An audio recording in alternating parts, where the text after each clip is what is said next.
यह कहानी एक ऐसे वली की है जो रमजान के महीने में सफर से अपने घर लौट रहे थे। रास्ते में अचानक इफ्तार का वक्त हो गया।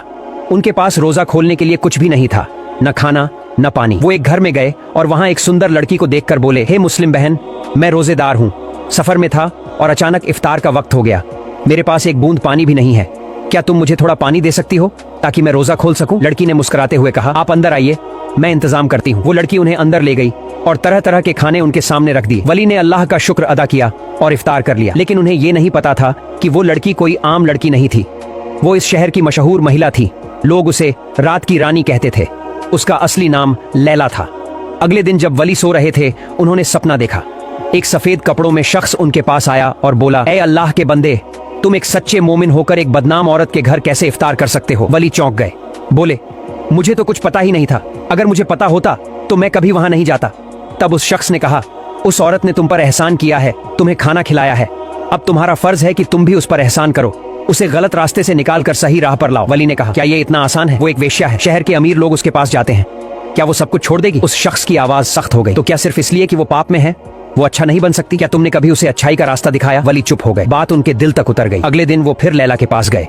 लैला ने उन्हें देखा तो थोड़ी घबरा गई। वली बोले, मैं तुम्हारे पास कोई गलत इरादा लेकर नहीं आया हूँ, तुम्हें एक सच्चाई बताने आया हूँ। लैला पहले तो हैरान हुई, लेकिन फिर उसकी बातों को ध्यान से सुनने लगी। वली ने कहा, मैं कोई बड़ा इंसान नहीं, एक साधारण सा मुसाफिर हूँ, लेकिन तुम वो इंसान हो जिसे अंधेरे से रोशनी की तरफ बुलाया जा रहा है। लैला हंस पड़ी, लेकिन उसकी आंखों में कुछ टूटने जैसा एहसास हुआ, जैसे उस हंसी के पीछे कोई दर्द छुपा हो। फिर वली ने एक कागज का टुकड़ा उसके हाथ में रखा और चला गया। उस कागज पर लिखा था, तुम सिर्फ लोगों का मनोरंजन करने के लिए नहीं बनी हो, तुम्हारा जन्म इससे कहीं बड़ा मकसद लेकर हुआ है। क्या तुम सच्चाई को जानना चाहती हो? लैला सारी रात सो नहीं पाई, उसका दिल बेचैन हो गया। वो सोचने लगी, ये कौन था, क्यों आया था मेरे पास? अगले दिन वो उस वली की तलाश में निकल पड़ी, लेकिन बहुत कोशिशों के बाद भी वो नहीं मिला। आखिरकार वो शहर के हाकिम के पास पहुंची और उस शख्स के बारे में पूछा। हाकिम थोड़ा हैरान हुआ और धीरे से बोला, लैला, वो आदमी कोई आम इंसान नहीं है, तुम्हें पता है वो कौन है? लैला बोली, नहीं, बस इतना जानती हूं कि उसने मुझे सवालों में उलझा दिया है। हाकिम ने कहा, वो एक साधक है, उसका नाम जायद है। पहले वो एक अमीर व्यापारी था, लेकिन फिर उसने सब कुछ छोड़ दिया और सच्चाई की तलाश में निकल पड़ा। वो सिर्फ उन्हीं के पास आता है जिनके लिए अल्लाह की कोई खास योजना होती है। यह सुनकर लैला का दिल कांप गया। वो यकीन नहीं कर पा रही थी कि अल्लाह का एक वली उसके जैसी औरत के लिए आया था। फिर उसने हाकिम से उस वली का पता लिया और उसे ढूंढने निकल पड़ी। उधर वो वली एक मस्जिद में बैठे थे। जैसे ही उन्होंने लैला को आते देखा, उनके चेहरे पर मुस्कान फैल गई।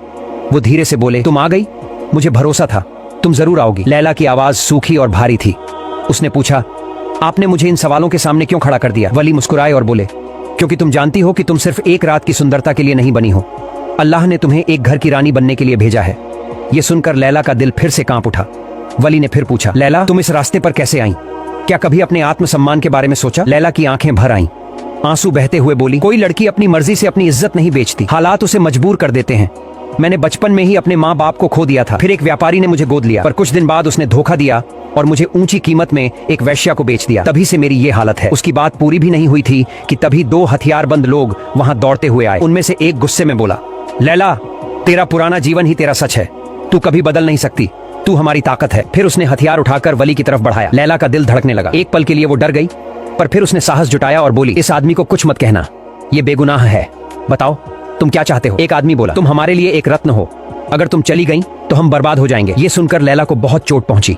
उसे ऐसा लगा जैसे वो कोई इंसान नहीं, सिर्फ एक चीज है, एक सामान। तभी वली ने बहुत शांत स्वर में कहा, इंसान की असली कीमत उसके दिल से तय होती है, अगर तुम सच में मुक्ति चाहती हो तो अब फैसला करना होगा। लैला ने गहरी सांस ली और बहुत शांत आवाज में कहा, मैं अब उस जीवन में वापस नहीं जाना चाहती। तभी एक आदमी उस पर झपटा, लेकिन उससे पहले वली उसके सामने आ गए। उस आदमी ने वली को जोर से धक्का दिया और वली जमीन पर गिर गए। यह देख लैला चिल्ला पड़ी। गुस्से और डर के बीच उसने एक पत्थर उठाया और उस आदमी के सिर पर मार दिया। फिर वह वली को उठाकर वहां से भागी। वो दोनों तेजी से दौड़ रहे थे, पीछे से लोगों की आवाजें आ रही थीं, लेकिन लैला के दिल में अब बस एक ही बात थी, मैं मुक्ति चाहती हूँ, मैं सच्चाई चाहती हूँ।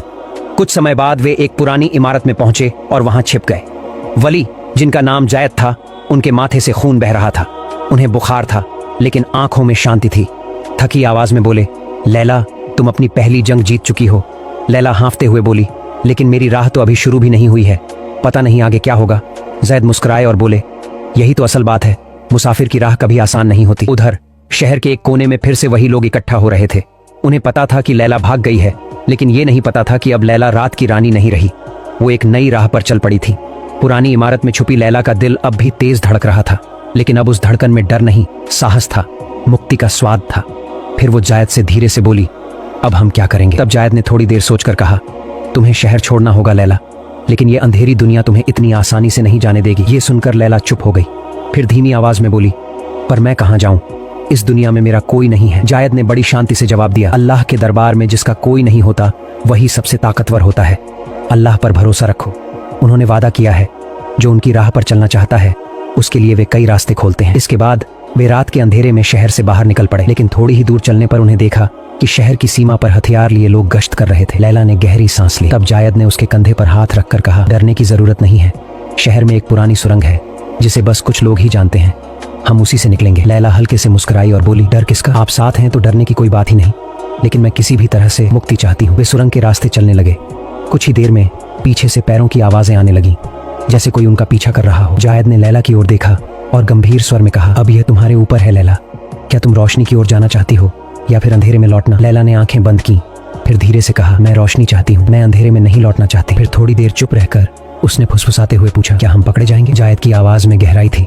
उन्होंने कहा, सच का रास्ता कभी आसान नहीं होता, लेकिन जो अल्लाह पर भरोसा रखते हैं वो कभी हारते नहीं। वे आगे बढ़ते गए। सुरंग के आखिर में एक लोहे का दरवाजा था जो सिर्फ बाहर से खुल सकता था।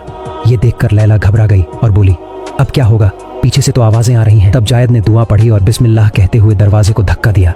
तभी दरवाजा जोर से खुला और वे दोनों बाहर आ गए। अल्हम्दुलिल्लाह, जायद ने कहा। उसी वक्त लैला के दिल में कुरान की एक आयत गूंज उठी, जो मेरे रास्ते में संघर्ष करते हैं मैं उनके लिए रास्ता खोल देता हूँ। इसके बाद वे रेगिस्तान की ओर दौड़ने लगे, लेकिन तभी लैला ने पीछे से एक आवाज सुनी। उसने मुड़कर देखा, एक तीर जायद की तरफ आ रहा था। बिना सोचे लैला दौड़कर जायद के सामने आ गई और तीर अपने शरीर में ले लिया। धड़ाम, वह जमीन पर गिर पड़ी। जायद चौंक कर उसकी ओर भागा। देखा, लैला के कपड़े खून से भीग गए थे, लेकिन उसकी आंखों में शांति थी। वो मुस्कुराकर बोली, अब मैं मुक्त हूँ, मैं अंधेरे से बाहर आ चुकी हूँ। उसी वक्त रेगिस्तान की गहराई से कुछ रहस्यमय लोग वहां पहुंचे। उनमें से एक ने जायद के कंधे पर हाथ रखा और कहा, तुम लोग सच्चाई के रास्ते पर हो, अल्लाह ने हमें तुम्हारी मदद के लिए भेजा है। उन्होंने लैला को एक ऊंट पर बैठाया। जायद ने हैरानी से पूछा, आप लोग कौन हैं? उनमें से एक बोला, हम वो यात्री हैं जो रोशनी का रास्ता ढूंढते हैं, और अब लैला भी हमारी साथी बन चुकी है। दूर से हथियारधारी उन्हें देख रहे थे, लेकिन अब वे आगे बढ़ने की हिम्मत नहीं जुटा पा रहे थे। फिर 3 दिन और 3 रातों की लंबी यात्रा के बाद वे एक छोटे से गांव में पहुंचे। लैला ने धीरे से पूछा, हम कहाँ आ गए हैं? एक यात्री ने मुस्कुराकर जवाब दिया, यह है शरण स्थल, सत्य की खोज करने वालों का एक गुप्त ठिकाना। जब लैला गांव के अंदर गई तो एक बुजुर्ग औरत सामने आई और बोली, तुम वही लड़की हो जो अंधेरे से बाहर निकलना चाहती थी? लैला ने नजरें झुका ली और कहा, मुझे नहीं पता, क्या मैं सच में इस जीवन के लायक हूँ? बुजुर्गा मुस्कुराई और बोली, अल्लाह की रहमत हर पाप से बड़ी होती है, तुम बस एक कदम भरोसे से बढ़ाओ। इसके बाद लैला ने वहाँ एक नया जीवन शुरू किया। वह अब अल्लाह के संदेश और इंसानियत की बातें सीखने लगी। कुछ दिनों बाद जायद उसके पास आए और बोले, अब से तुम सिर्फ लैला नहीं हो, अब तुम अल्लाह की एक नई दासी हो। लैला ने गहरी सांस ली, लेकिन कुछ नहीं कहा। तब जायद ने मुस्कुराकर पूछा, क्या तुम अब भी सोच रही हो? लैला ने धीरे से कहा, हाँ, मैं सोच रही हूँ। असली मुक्ति क्या होती है? जायद हंसते हुए बोले, मुक्ति तब मिलती है जब इंसान अपने रब से खुद से ज्यादा प्यार करना सीख जाता है। ये सुनकर लैला की आंखों से आंसू निकल आए। वह बोली, क्या मैं सच में एक नई शुरुआत कर सकती हूँ? जायद ने नजरों में भरोसा भरकर जवाब दिया, जरूर, क्योंकि जिन दिलों को अल्लाह खोल देते हैं उन्हें कोई बंद नहीं कर सकता। फिर एक दिन लैला एक पेड़ के नीचे बैठकर कुरान पढ़ रही थी। तभी जायद उसके पास आए और बोले, लैला, हमने एक साथ बहुत समय बिताया है, तुम्हारे साथ ये सफर मेरी जिंदगी का सबसे बड़ा सम्मान रहा है, लेकिन अब मैं तुमसे एक सवाल करना चाहता हूँ। लैला ने मुस्कुराते हुए कहा, बिल्कुल पूछिए। जायद बोले, क्या तुम मेरे साथ अल्लाह के रास्ते पर इस जीवन का बाकी समय बिताना चाहोगी? ये सुनकर लैला की आंखें भर आईं, दिल को एक अजीब सी शांति छू गई। वह बस बोली, मैं जरूर चाहती हूँ, मैं चाहती हूँ कि हमारा सफर यूं ही अल्लाह की राह पर चलता रहे और आप मेरे जीवन का हिस्सा बने रहें। जायद ने नर्म मुस्कुराहट के साथ कहा, तो फिर मैं तुम्हें अपनी जीवन संगिनी के रूप में अपनाना चाहता हूँ। लैला, क्या तुम मेरी पत्नी बनोगी? लैला कुछ बोल नहीं सकी, बस उसकी आंखों ने हाँ